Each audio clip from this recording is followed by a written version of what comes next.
छठी मैया की जय। अखन अपने लोकन सुन रहल छी हरिनाथ हरि आवाज में सुंदर सन छठी मैया गीत। धूप दीप बाती संग अरने ठार है। धूप दीप बाती संग अरने ठार है। छठी माई के पूजा कर, छठी माई के पूजा कर, सब परिवार है। छठी माई के पूजा कर, सब परिवार है। छठी माई के पूजा कर।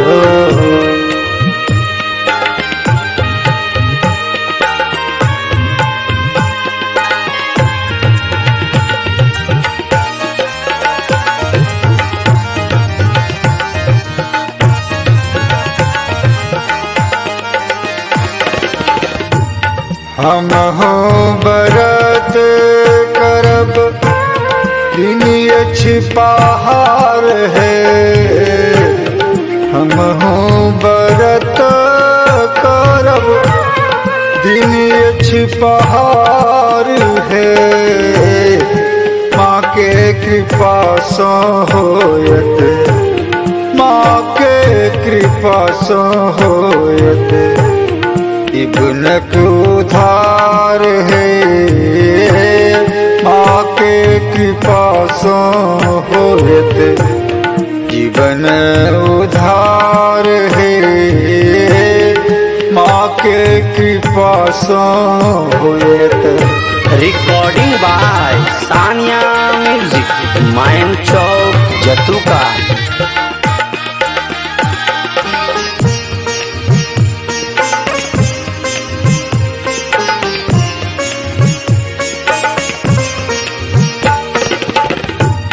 कोढ़िया के काया दिलन रूपवा श्रृंगार है। कोढ़िया के काया दिलन रूपवा श्रृंगार है।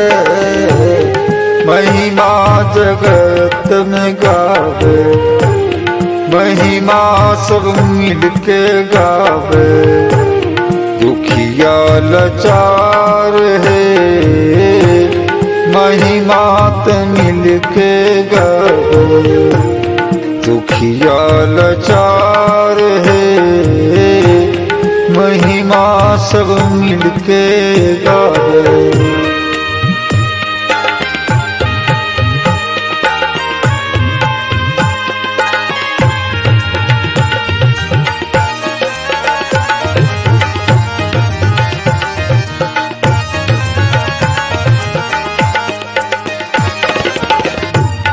छठी मैया पूर्वे छथिन कामना हजार है।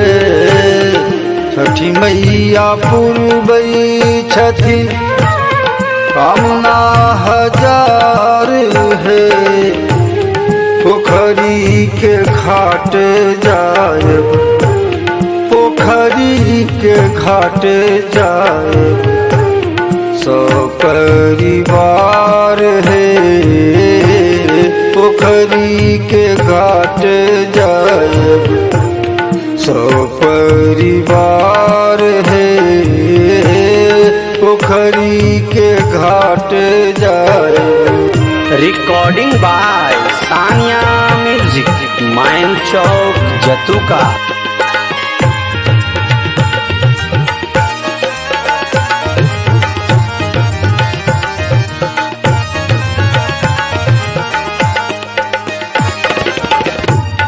सुनियो यो भक्त जन हरि के विचार है।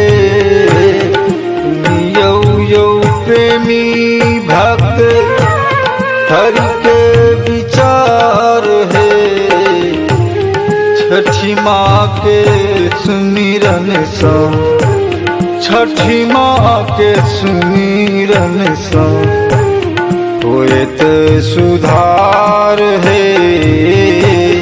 छठी माँ के सुमिरन सा होएत सुधार है।